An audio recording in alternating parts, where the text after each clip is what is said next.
అమ్మ నిర్ణయం. ఈ కథను రచించిన వారు ఏ. అంజలి గారు.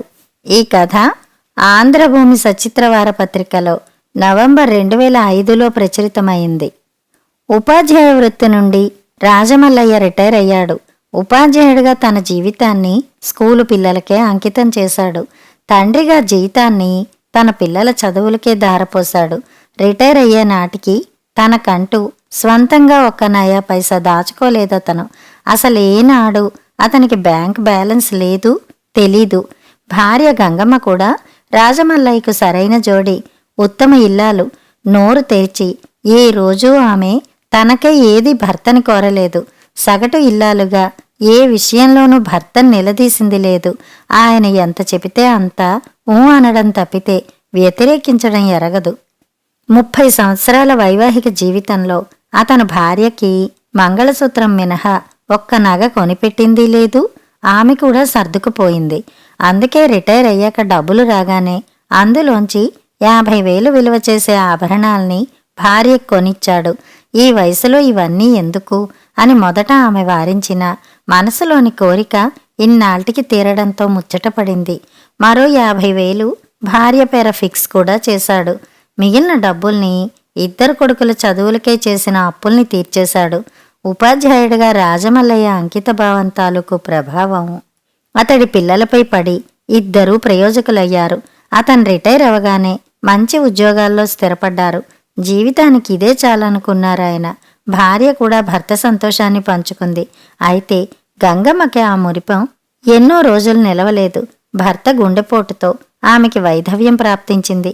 అలా ఆమె తన ఇద్దరు కొడుకుల పంచనా చేరాల్సి వచ్చింది.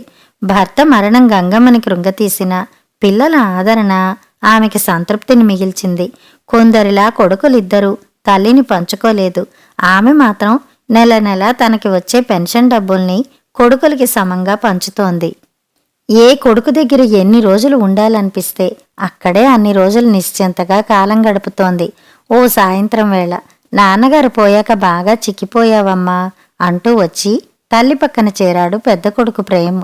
స్వయంగా భర్తే తన్ని ప్రేమగా పలకరిస్తున్నట్టు అనిపించింది గంగమ్మకు. రాజమల్లయ్యకు జిరాక్స్లా ఉంటాడు ప్రేమ్. చప్పున భర్త గుర్తుకొచ్చాడు ఆమెకు.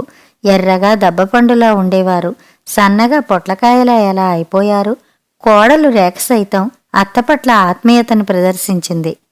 తోడులేని పక్షిని, పైగా ముసలితనం. అయినా ఆయనే పోయాక నేనెలా ఉంటాయే? గంగమ్మ నిర్లిప్తగా బదులిచ్చింది. అలా ఎందుకంటావమ్మా? నీకు తోడు నేనున్నాను, తమ్ముడున్నాడు, మనవళ్ళు మనవరాళ్ళు అంతా లేమో ప్రేమ అన్నయంగా అన్నాడు. అందుకేగా నేనింకా బతికే ఉంది అందామె. ఇదిగో ఈ పళ్ళు తిను, బల్ల మీద పెట్టిన ప్యాకెట్ని చూపిస్తూ చెప్పాడు ప్రేమ్. కోడలు రోజు ఏదో ఒక జ్యూస్ ఇస్తోంది కదరా, మళ్ళీ ఇవన్నీ ఎందుకు చెప్పు అందామె. పర్వాలేదత్తయ్యా, పిల్లలతో పాటు మీకు, కోడలు రేఖ అంది. నాన్నగారు లేరన్న దిగులు నీలో కనిపించకూడదన్నదే మా తాపత్రయమమ్మా గంభీరంగా అన్నాడు ప్రేమ్. ఆ అభిమానానికి గంగమ్మ గుండె నిండుకుంది. భోజనాల దగ్గర రోజు రోజుకి తిండి తగ్గిపోతోందమ్మా, మరీ చిన్నపిల్లలా భోంచేస్తున్నావు. చిన్న కొడుకు కరుణాకరు చిన్నప్పటిలా బొంగమూతి పెడుతుంటే ముచ్చటేసింది గంగమ్మకు. పిచ్చి తండ్రి, అచ్చు తన పోలికే. భర్తని తన కూడా ఇలాగే నిలదీసేది. కంచంలో ప్రేమగా మరింత వడ్డించేది. వారించినా వినేది కాదు. ఒక జ్ఞాపకం ఆమె గుండెని స్పృశించింది సమీరంలా. నాన్నగారు పోయారని మాకు మాత్రం బాధగా లేదు, అంత మాత్రాన తిండి మానేస్తే ఎలాగమ్మా తిరిగి అన్నాడతనే. బదులు పలకలేదు. మీరీ వయసులో కూడా ఆరోగ్యంగా ఉండడం నిజంగా మా అదృష్టమే అత్తయ్య. మావయ్య మీద దిగులున్నా మరి ఆరోగ్యం కాపాడుకోవడానికైనా ఓ ముద్ద తినాలి కదా. కోడలు కూతురై అభిమానంతో మందలిస్తోంది. ఆయనే లేరు. ఏం తిన్నా ఎంత తిన్నా జీవోత్సవంలా బతకడమేగా. పెదవి విప్పింది గంగమ్మ. నిజమేనమ్మా, నాన్నెలాగూ లేరు. కళ్ళ ముందున్న నీవైనా కనీసం కళకళ్ళాడుతూ తిరిగితే మాకదే ఆనందం కదమ్మా అంటూ కొసరి వడ్డిస్తున్న చిన్నబ్బాయిని చూసి గంగమ్మ మనసు పొంగిపోయింది. ఆ అనురాగం ఆమెను కట్టిపడేసింది. కోడళ్ళు కూడా కొడుకులకి ఏం తీసిపోకుండా తన్ని ప్రేమగా చూసుకుంటున్నారని ఇరుగు పొరుగు వాళ్ళకి ఆనందంగా చెప్పుకునేది.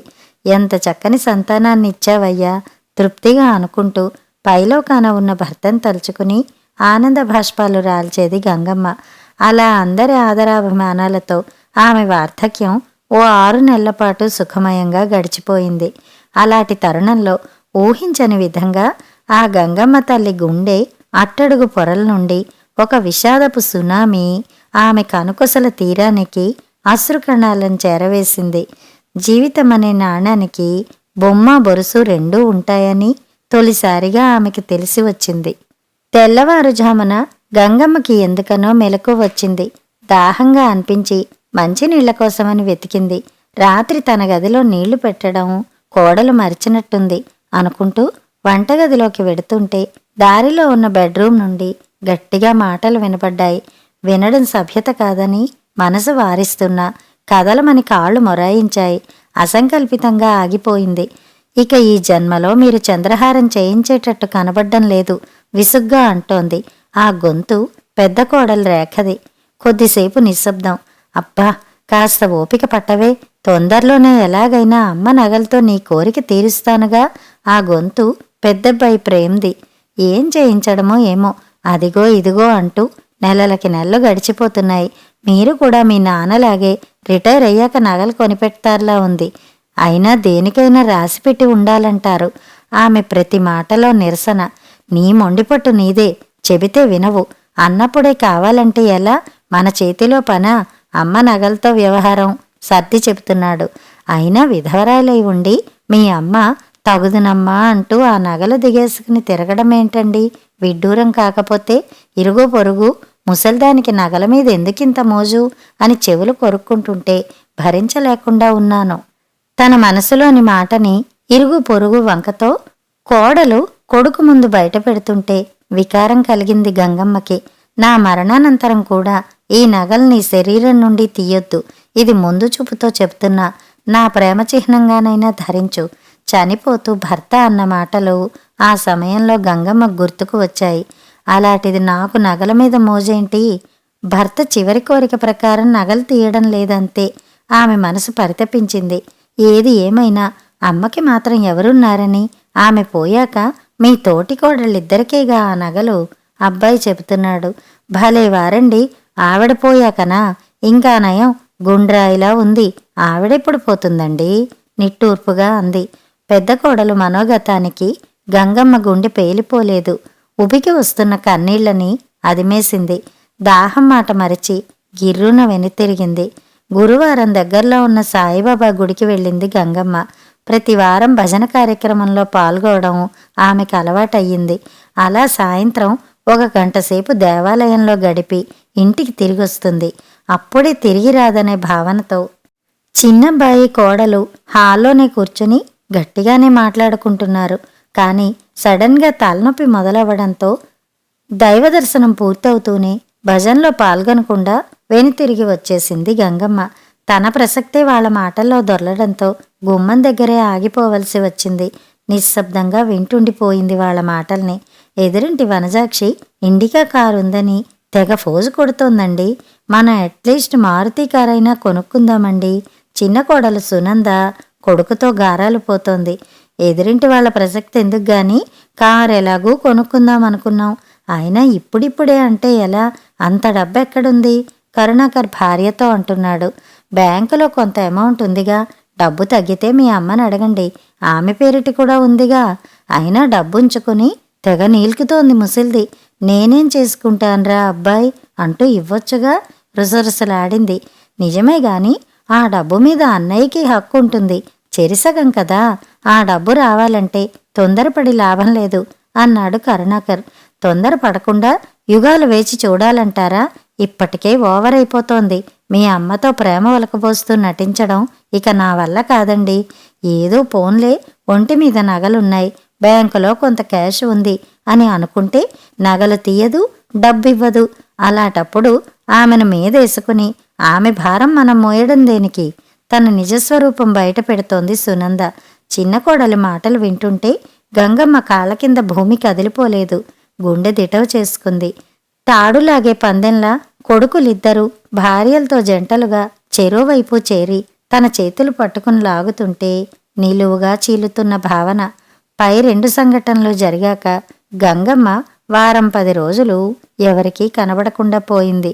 అమ్మ కనబడకపోతే కలవరపడతారో లేదో కాని తన కోసం వెతకవద్దని చెప్పమని ఇద్దరిళ్లలోనూ మనుమలకి మనవరాళ్ళకి చెప్పి వెళ్ళిందామె. ఆ అమ్మ తిరిగొచ్చాక ఎటు వెళ్ళావమ్మా అని ఏ కొడుకు ఆసక్తి కనపరచలేదు, ఆరా తీయనూ లేదు. నీ ఒంటిమీద నగలేమయ్యాయని ఆందోళనగా అడిగారు. మూకుమ్మడిగా నిలదీశారు. గంగమ్మ ఊహ బలపడింది. తన పుత్రులు రత్నాలు కాదు రాళ్లని, కోడళ్ళు మేలిమి బంగారం కాదు మేడిపండు చందమని తేట తెల్లమయింది. గంగమ్మ గంగా నదీమ తల్లిలా గంభీరంగా ఉండిపోయింది.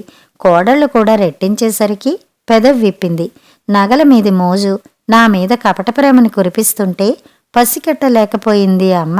అమ్మ కోసం కాకుండా అమ్మనంటి పెట్టుకుని ఉన్న డబ్బు కోసం మీ ఆరాటం చూశాక తట్టుకోలేకపోయింది గుండె. గంగమ్మ అనే అందరి చేత పిలువబడ్డ ఈ గంగ మరి అందరికీ అమ్మే. అందుకే అమ్మగానే ఆలోచించాను. అనాథ శరణాలయ పిల్లల కోసం నా నగలన్నీ ధారపోశాను. కన్నపిల్లల నిరాదరణకు గురై కొడిగట్టిన దీపాల్లా మిణుకు మిణుకుమంటూ జీవనం గడుపుతున్న అభాగ్యులైన వృద్ధాశ్రమ వాసులకై బ్యాంకు డబ్బు సమర్పించాను. మీ మనసులో వీసమెత్తైనా లేని మీ నాన్నగారి పేరు కనీసం శిలాఫలకాలపైనన్నా ఉండాలని ఆయన పేరు మీదే విరాళాలుగా ఇచ్చేశాను. మునుపటిలా మీరు ఆదరిస్తారా? అమ్మగా మీ చెంతే ఉంటాను. రాజమల్లయ్య సారు చనిపోయి ఏడాదైనా కాలేదు. అప్పుడే తల్లిని ఇంట్లోంచి వెళ్ళగొట్టారు అనే అపవాదు మీకు రాకూడదనే తలంపుతోనే తిరిగి వచ్చాను. వద్దంటే వెళ్ళి వృద్ధాశ్రమంలో శేషజీవితం గడిపేస్తాను. అమ్మ ప్రేమకి నిలయం. ప్రేమ లేని ఏ చోటు అమ్మకి నిలయం కాకూడదు. అందుకే నా ఈ నిర్ణయం. కోడళ్ళు తెల్లమొహాలు వేశారు. కొడుకులిద్దరూ ఆలోచనల్లో పడ్డారు. కథ సమాప్తం.